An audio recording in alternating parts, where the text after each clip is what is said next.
Hello, everyone. If you like what I'm doing here, please consider subscribing, liking, and commenting. It would really help the channel out quite a bit. Thank you very much.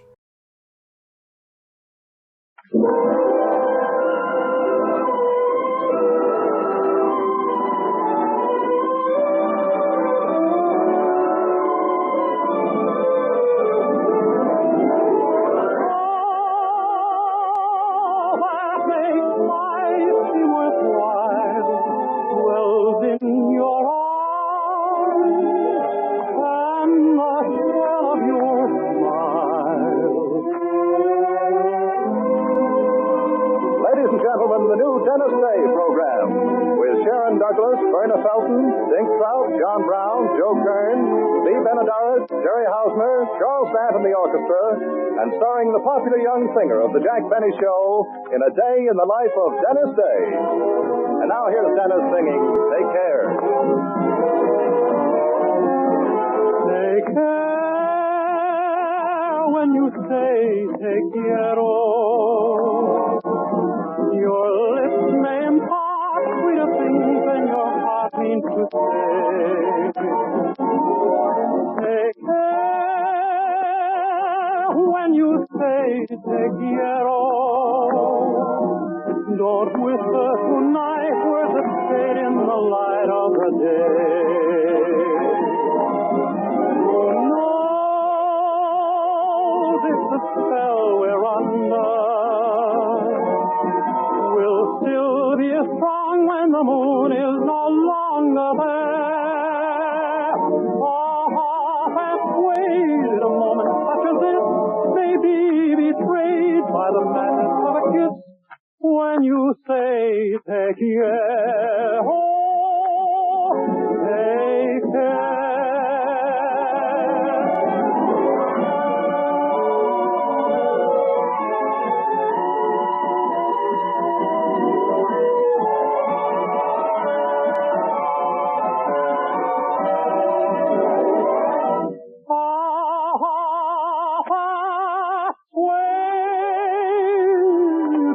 In a moment such as this, maybe betrayed by the madness of a kiss, when you say, take care, oh, take care.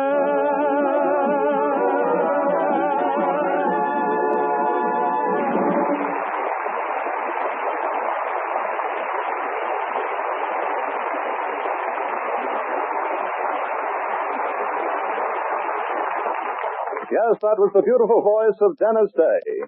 But exactly what sort of person is our hero? Well, suppose we ask some of the folks of Weaverville, where Dennis lives and works. They know him best. For example, there's his boss, Mr. Willoughby, who owns the drugstore where Dennis jerks sodas.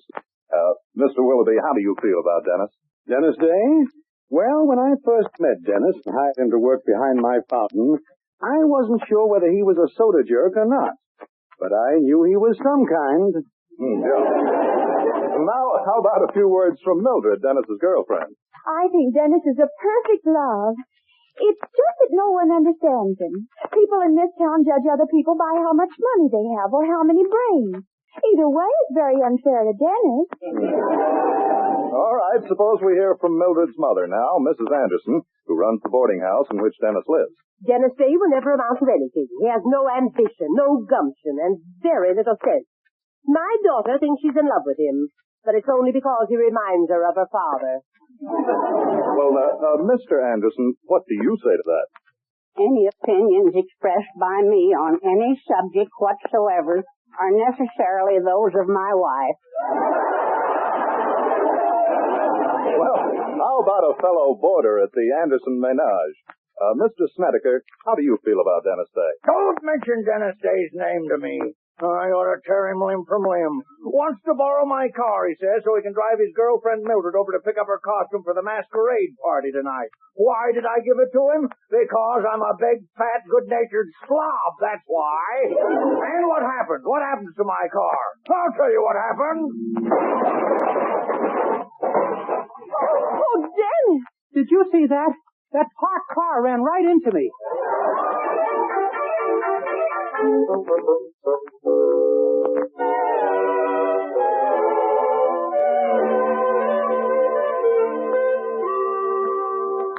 Golly, it's going to cost me $25 for Mr. Snedeker's fender, Mildred.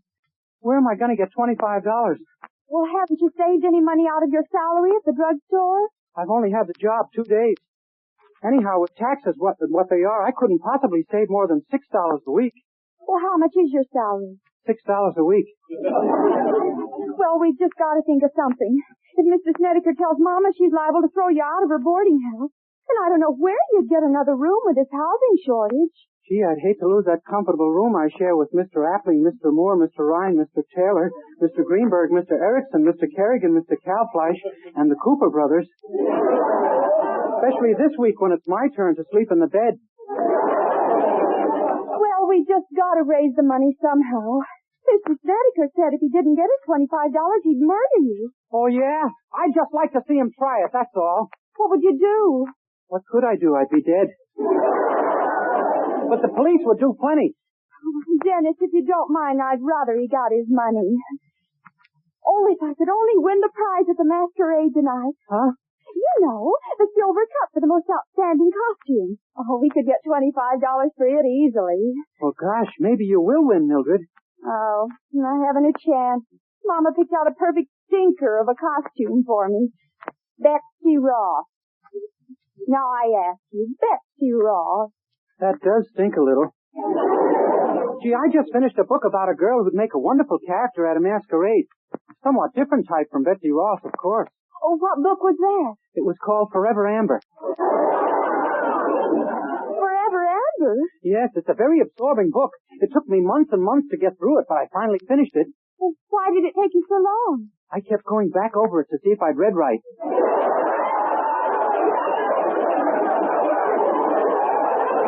Very educational reading. You know, Mildred, it's very educational reading for a young fellow like myself, though. Believe me, I learned plenty about the London fire.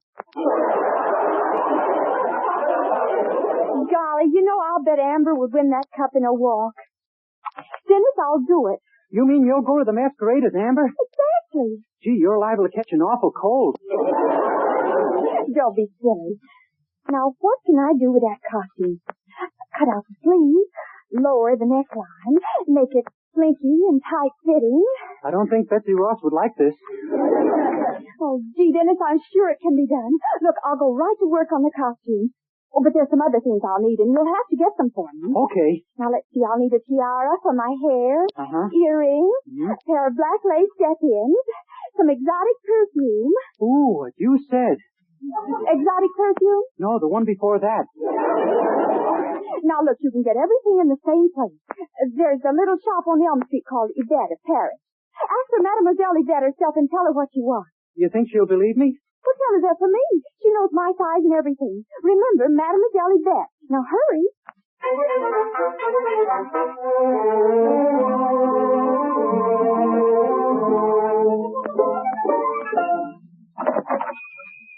Hello.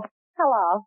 Could I see Mademoiselle Yvette of Paris, please? You're talking to the mademoiselle in person already. You're Mademoiselle Yvette? But oui. Something I could do for the monsieur, yes. Gee, you have the most peculiar accent. What part of France are you from? Francis says. Mademoiselle Yvette is just the name on the door. Then you're not really from Paris? Listen, the last time I saw Paris, it was holding up my husband's socks. Now, is there something I could do for you? Well, yes, there is. Mildred Anderson asked me to get some things for her. A tiara for her hair, a pair of earrings, some exotic perfume. Yes? And a pair of black lace. Black lace? What's the matter, you bashful? Yeah. You mean a pair of these? Oh, put him down! Put him down!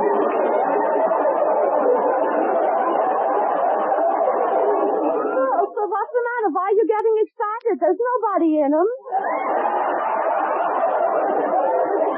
I know, but I got a vivid imagination.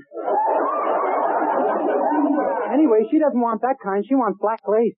Black lace, huh? Is black lace becoming already in Weaverville, De rigueur? De rigueur? It's a little thing I picked up from Charles Boyer. It means stylish. Oh, I see. You pick up little things from Charles Boyer, huh? All the time. It should happen to my husband. Okay, anything else? No, that's all. All right, I'll wrap everything up together. I'll be back in 1 minute. Gee, these pink ones are kind of cute. I wonder if... No. Still, they might. I'll ask Mademoiselle Yvette. No, it's ridiculous. I'm sure they don't make them for men.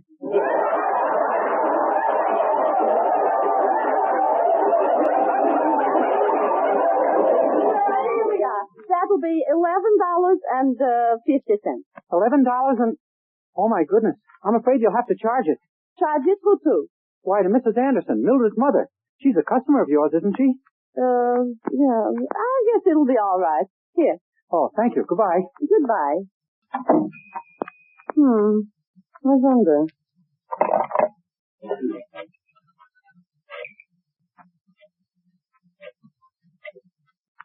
Hello, Mrs. Anderson. This is Yvette of Paris. Look,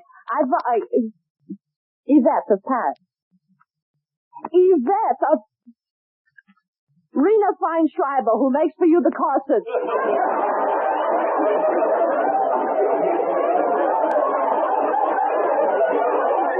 Look, a young man was just here who bought for your daughter some very fancy schmancy underwear. And I was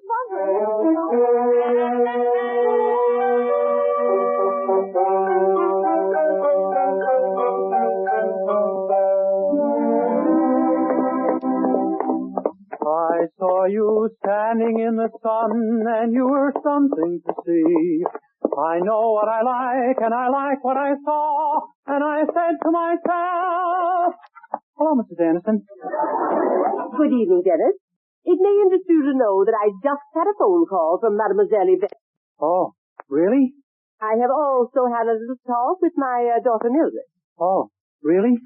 I found out she intended going to tonight's masquerade dressed as a certain brazen hussy. Oh, really? She is not going to the masquerade at all. I've locked her in her room. Oh. Dennis, if you say, "Oh, really," again, I shall scream. Oh, did you? Yes, I did. Oh, really? I also found out that the idea of going as this Amber came from you. Oh, no, ma'am. I just happened to mention the Nevertheless, notice. Dennis, Mr. Anderson and I feel it's about time someone had a serious talk with you. Normally, of course, that's the duty of the head of the family. Yes, ma'am. But my husband has offered to do it instead. Yes, ma'am. I leave. And you two may talk this over, man to... boy... Well, whatever the two of you are, talk it over. Good evening, Dennis. Oh, hello, Mr. Anderson.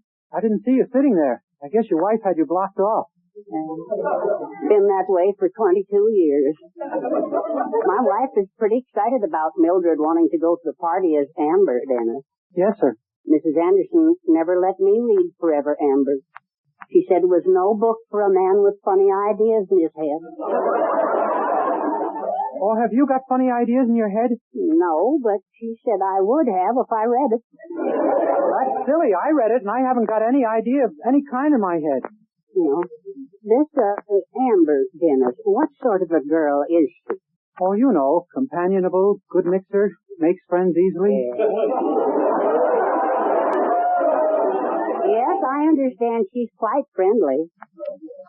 Oh, well. Yes, sir. But we certainly don't want Mildred pretending she's such a character, even for a masquerade, do we, Dennis? No, sir. We want Mildred to grow up the kind of a woman that her mother is, don't we? No, sir. I think we want Mildred to grow up the kind of a woman her mother is, don't we? No, sir. You know.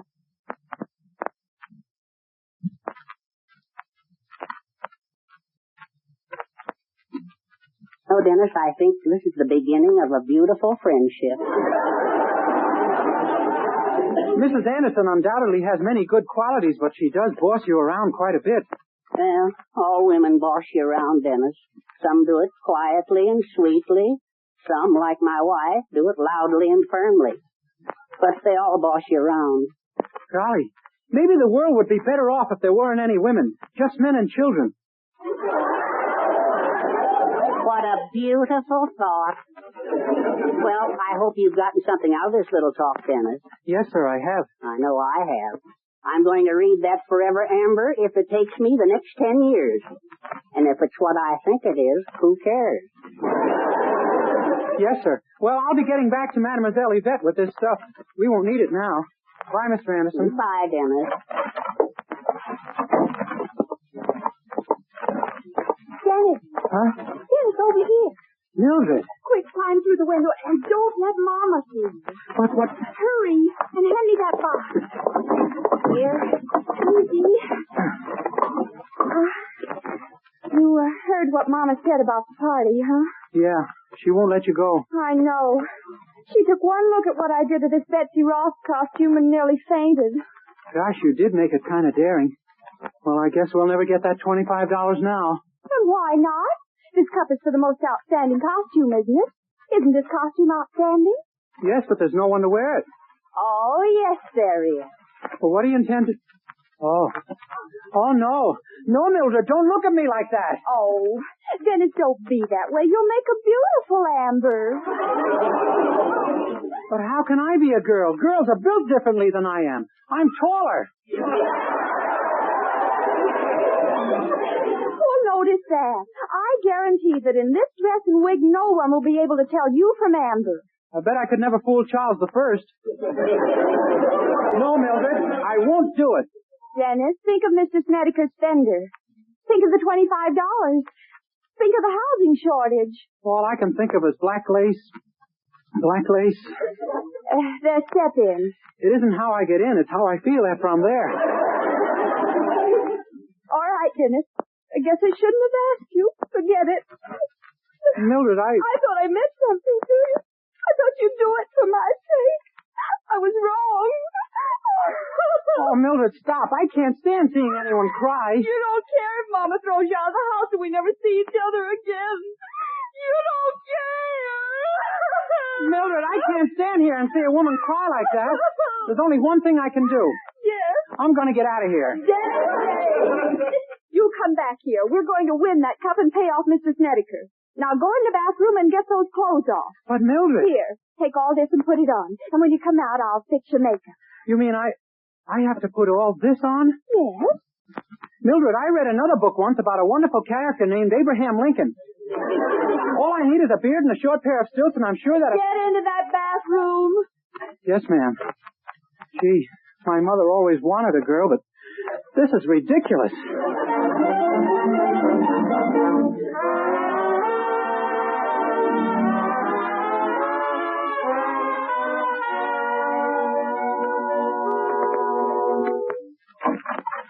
Well, I finally got the costume on, Mildred. How do I look?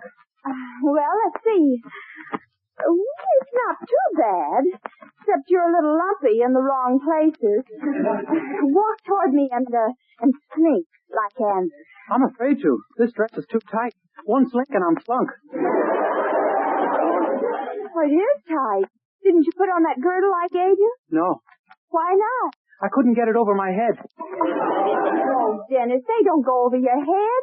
Don't you know how to put on a girdle? I'm afraid not. I've spent most of my life as a boy. But what on earth makes you look so lumpy from your hips down? Oh, that's my long underwear. You didn't take that off? You think I want to catch cold? There's a terrible draft through this thing. Dennis, you didn't have to keep your flannels on. I gave you those black lace step-ins to wear. I know, but I stepped into them wrong. They're black lace kilts now. Well, sit still now. I'm going to put on your makeup. Okay. First, a little mascara. There we are. Now, some powder. Hey! Watch where you put that stuff. You're supposed to keep your mouth closed. Golly, if men were girls, we'd never bother with all this stuff. If men were girls, we wouldn't either. Now look at it. Hold still while I put on your lipstick, and we're all set. There we are. How am I? Why, Dennis, you're absolutely ravishing. Honestly, you're gorgeous. Gee, really? Just go over and take a look in that mirror. Okay. Pardon me, miss. Would you mind stepping aside? Oh, that's me. Of course it is. Well? Gee, I am kind of desirable. Dennis, I just know you're going to win that prize. Oh, now look, we haven't much time. Here's the keys to my father's car. Slip out the window to say when you got in. You'll have to boost me up. I don't dare bend over in this dress. All right. Oh, I do hope you win, Dennis. There. And please, please be careful of Daddy's car. I will, Mildred. Gee, I did look like an awfully cute girl in that mirror. Not my type, of course, but some men like them. Oh, golly, here comes the man. Here's my chance to find out how I look. I'll drop my handkerchief and see what happens. Oh, pardon me. Did you drop this handkerchief? Why, yes. How careless of me. Well, here you are. Oh, thank you, sir. You're really too kind. Oh, that's okay. Oh, say, by the way, Yes? you got a match, buddy?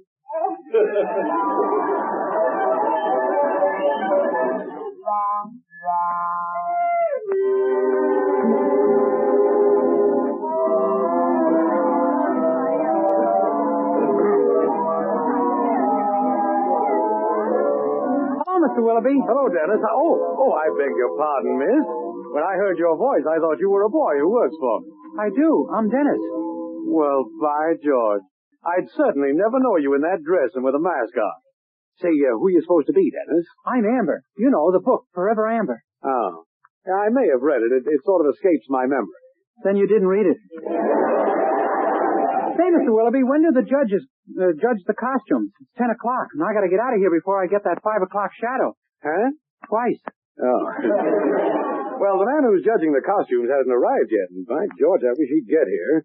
If he... There's someone coming in the door now, Mr. Willoughby. Oh, yes, good, that's him, and high time, too. Oh, my goodness. Something wrong, Dennis? The judge of the costumes. It's Mr. Snedeker. That's right, he's coming over here now. Mr. Willoughby, I can't stay here. If he sees me, he'll punch me right in my mascara. He won't recognize you in that outfit any more than I did. But my voice... I'll tell him you're a foreigner. Speak to him in Spanish. I don't know a word in Spanish. Neither does he. You're perfectly safe. Oh, Mr. Snedeker, right over here, please. Oh, sorry to be late, Willoughby. That imbecile who works for you wrecked my car, and I had a devil of a time getting a taxi. If I ever get my hands on that young, Oh, I beg your pardon. What have we here? Uh-oh. Mr. Snedeker, may I present Senorita Lolita Del Rio? The senorita just got here from Chile. Well, I'm delighted, senorita. Delighted. Hacienda, senor. Well, now, if you two will excuse me, I have a great many things to attend to. Oh, no, don't leave us, Senor Willoughby. I'm afraid I must. Adios. But, Senor Willoughby... Oh, let him go. Much cozier with just the two of us. Senorita. Oh, tico, senor. Well, so you're from Chile. You don't look very chilly to me.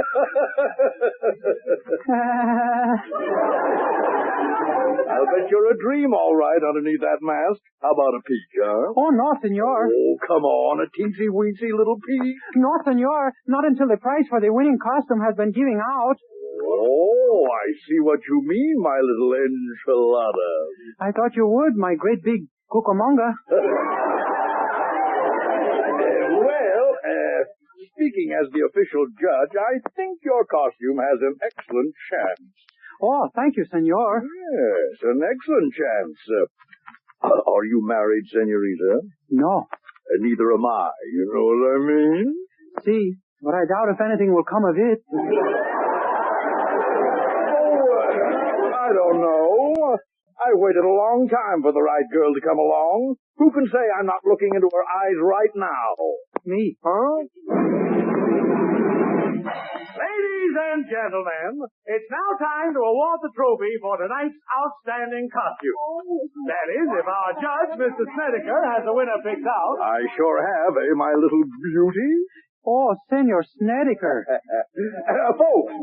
Folks, your attention, please. Now, after a careful study of every costume here tonight, I take pleasure in awarding this beautiful silver cup to the little lady on my left. Oh, what was that name again, senorita? Dennis Day. Senorita Dennis Day. Well, my little tamale, are you satisfied now? You can take this lovely silver cup back to... Senorita who? Dennis Day. You! Why, you are... Mr. Snedeker, please. Calm down. Don't get excited. Don't get excited. Why, I as good as proposed to you. It's all right. I didn't accept. Didn't accept?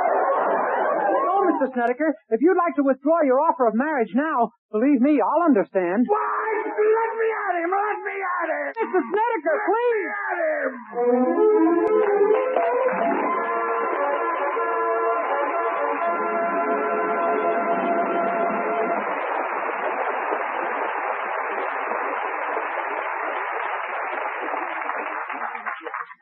Dennis Day returns to sing the beautiful ballad, All Through the Day.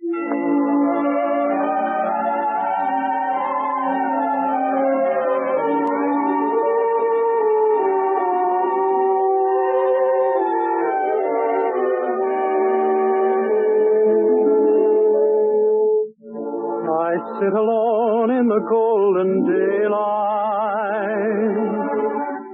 but all I see is a silver sky. For in my fancy I sweep away light and keep my image of the sky just the way we like it, you and I.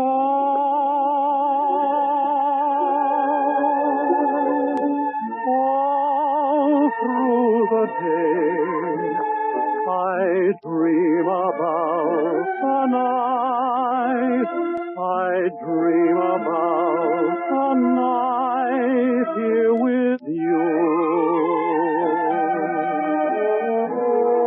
All through the day I wish away the time until the time when I'm here with you.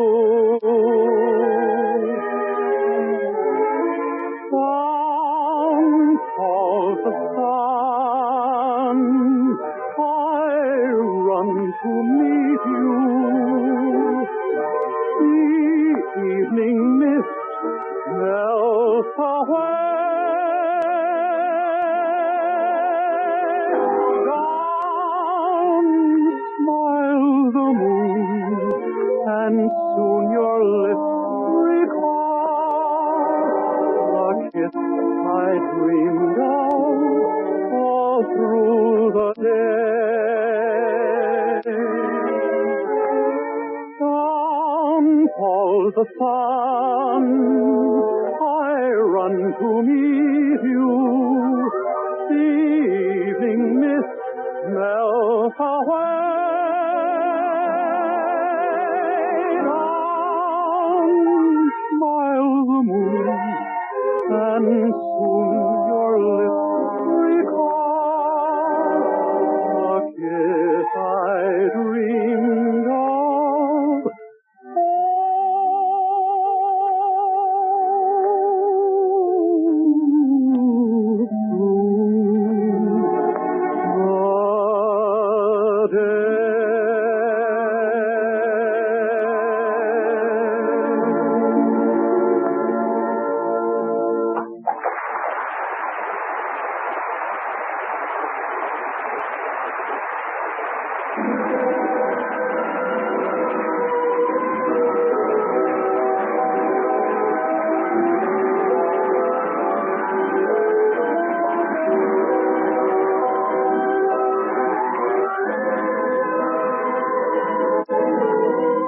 Be sure to be with us next week for another in the series of Dennis Day programs.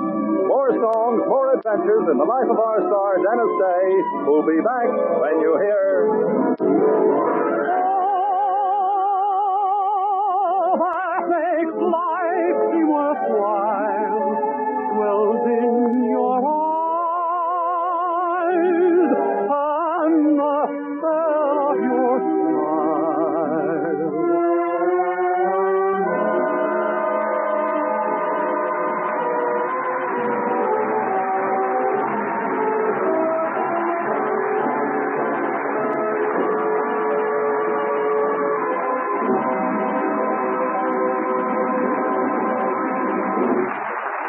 Zip Corning speaking. This is the Columbia Broadcasting System.